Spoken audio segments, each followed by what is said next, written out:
ចំណែកឯអ្នកគ្រូក៏សុខសប្បាយដូចកូនៗទាំងអស់គ្នាដែរចាអញ្ចឹងថ្ងៃនេះគឺអ្នកគ្រូនឹងលើកមុខវិជ្ជាភាសាខ្មែរថ្នាក់ទី1ដដែលគឺមេរៀនទី95ជាតម្រួតងជើងកងជើងខងជើងវងជើងសងជើងហនិងងជើងអចាតើតើជាមួយនឹងមេរៀនទី95ដែលអ្នកគ្រូបានរៀបរាប់ពីខាងលើមិញហ្នឹងគឺគេរៀបគោលបំណងចង់ឲ្យកូនចេះអាននិងចេះសរសេរជាតម្រួតចាអញ្ចឹងសម្រាប់ថ្ងៃនេះកូនបានត្រៀមហើយនឹងសម្ភារៈសម្រាប់ការសិក្សាជាមួយនឹងអ្នកគ្រូថៃនេះណាចាមានដូចជាសៀវភៅមានក្តារឈ្នួនដីសហ្វឺតហើយនិងសៀវភៅ2ក្បាលសៀវភៅសិក្សាគោលថ្នាក់ទី1និងសៀវភៅជំនួយភាគ2ថ្នាក់ទី1ចាឥឡូវកូនចូលរួមកំណែកិច្ចការជាមួយនឹងអ្នកគ្រូទាំងអស់គ្នាចាអញ្ចឹងគឺនេះកិច្ចការដែលអ្នកគ្រូបានឲ្យកូនចូលមកគឺឲ្យកូនបំពេញកន្លែងចំណងនេះអញ្ចឹងកន្លែងនេះគឺមានស្នាអញ្ចឹងកូនត្រូវបន្ថែមជួយជំនះឬក៏ស្រាក់ចាកូនត្រូវតែបន្ថែមជួយជំនះអក្សរអ្វីចាគឺអក្សរដដើម្បីឲ្យបាន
ហាញកូនតាក់ទងជាមួយនឹងការផ្ទះតែបន្លឺសូពីកង់កែចាឥឡូវកូនចាំមើលអ្នកគ្រូសិនអ្នកគ្រូនឹងឧទាហរណ៍ឲ្យកូនមើលសិនតោះកង់កែម្ដងទៀតកង់កែចាតោះឥឡូវកូនចូលរួមបន្លឺសូជាមួយនឹងអ្នកគ្រូទាំងអស់គ្នាកង់កែម្ដងទៀតកង់ចាតោះឥឡូវកូនចូលរួមដល់ខ្លួនឯង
viền và tỏ mũi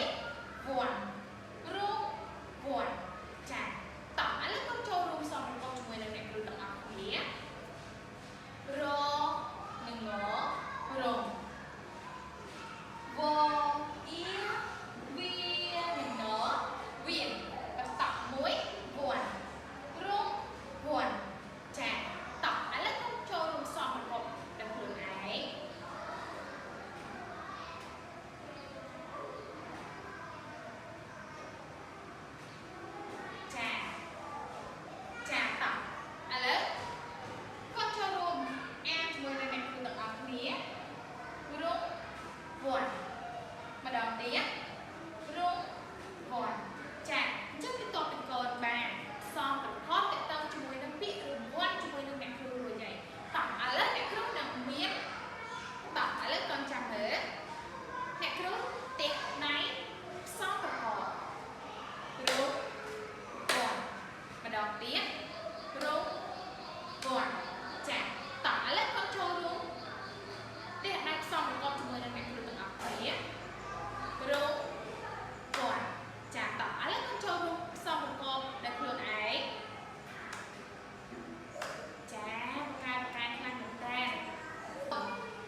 ទៀតបងអួយចាតោះឥឡូវគាត់ចូលរួមសំប្រកបជាមួយនឹងអ្នកគ្រូទាំងអស់គ្នាបងអួយចាតោះឥឡូវគាត់ចូលរួមសំប្រកបដោយខ្លួនឯងចាប្រកាសខាងមែនតើតោះឥឡូវបន្ទាប់ពីគាត់បានសំប្រកបជាមួយនឹងអ្នកគ្រូដល់ប្រើដៃរួចហើយតោះឥឡូវគាត់ចង់ដឹងថាពាក្យកង់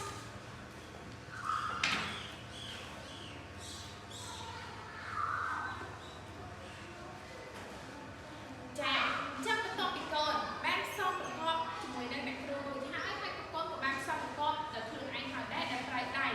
ចាអញ្ចឹងគាត់ចង់ដឹងអត់ថាពាក្យបងអួយមានអក្សរអីគេខ្លះហើយនឹងជាតម្រួតអីគេខ្លះតោះឥឡូវខ្ញុំចាំមើលទាំងអស់គ្នា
ngó